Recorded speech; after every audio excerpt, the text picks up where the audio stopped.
All right, I'm going to show you guys our MEC Base Camp 4, the setup, everything we love about it, pros and cons. We've used it for 3 trips now, and we're kind of getting the hang of it. So let's get this thing set up and do our review. If you don't want to spend the next 10 minutes watching our whole video, here's a really quick overview of our tent. As you can see, it's a pretty good size and there's a vestibule in the front. This can zip on and off. There's a large door that can be opened from either side.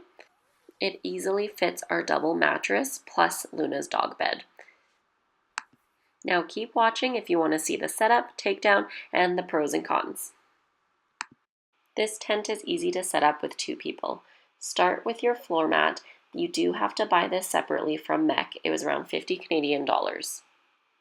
The back of the tent is a little bit more narrow, so your floor print actually tapers.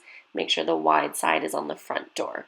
Then place the main fabric of your tent on top of the floor mat. Assemble your poles and put each end into a corner. They start out lying flat and then slowly bring it back up so that it's in the dome position. Attach the tent to the poles by using the plastic clips. Then add on your awning. This is another pole that goes underneath the front of the tent flap. Then grab your rain fly. The dark blue here lines up with the dark blue front of the tent, whereas the light blue goes to the back side. You'll figure it out, it only goes on one way. This rain fly actually goes all the way back down to the ground, so all of the walls of the tent are protected and you won't have any rain leaking in or sideways rain that can get underneath the rain fly. If your site has an amazing view, I recommend you just leave it like this and don't put the vestibule on. But if you want a little bit more space, the last step is to attach the front vestibule. There's a zipper on each side, so you can actually unzip it from the left or right. It's a little bit tricky to get on just because it's tight for space where the zipper starts, but once you get it, you won't have any issue for the rest of your trip. We later discovered that you can actually roll this front piece up if you'd like to be able to look out the window and see the view, and then have it back down for when you're sleeping at night or need the extra storage space. And don't forget to peg down your tent. The MEC ones came with really good quality pegs, so we're hoping we won't have any problems with bent tent pegs in the future. Here's a little tip. Luke just uses the back of the hatchet to be able to get those into the ground, and you don't have to carry another hammer or try to just drill it down by hand.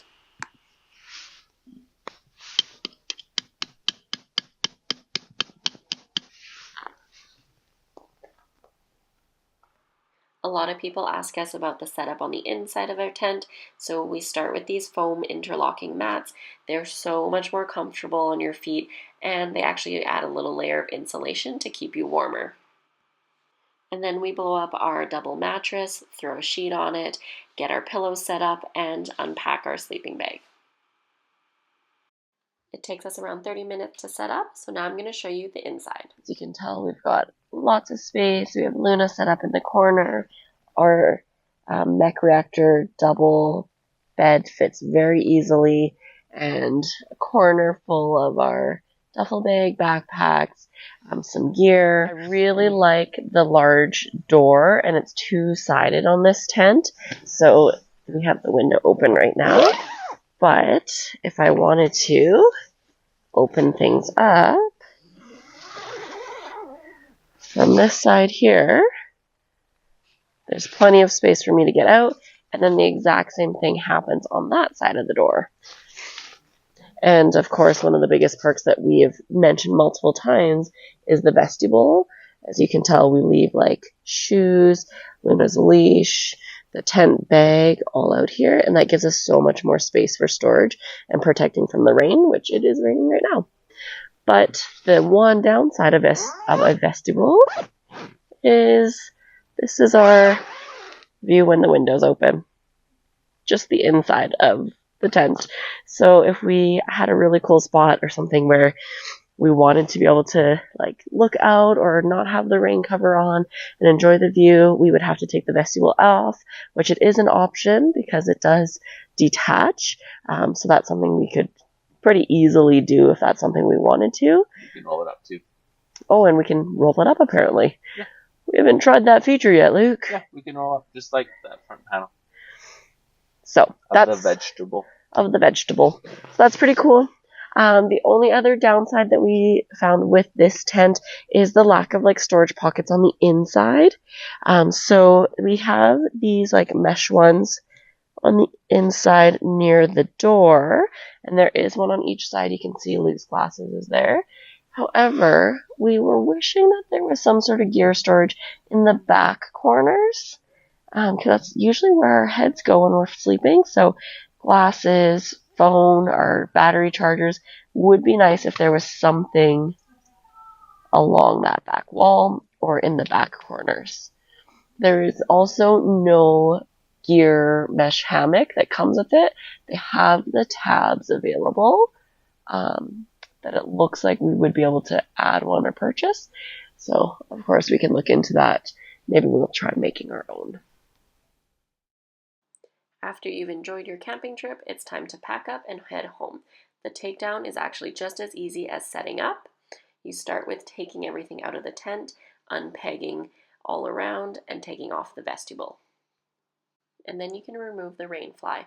The great thing about this rain fly that goes down to the ground is that if it is wet, we recommend you just throw it into a garbage bag, and you can air it out once you're home and not get it wet into the actual bag. And here's a closer look at the clips that attach the tent to the poles. These are pretty heavy duty, and there's quite a few of them just to create the shape of the tent here.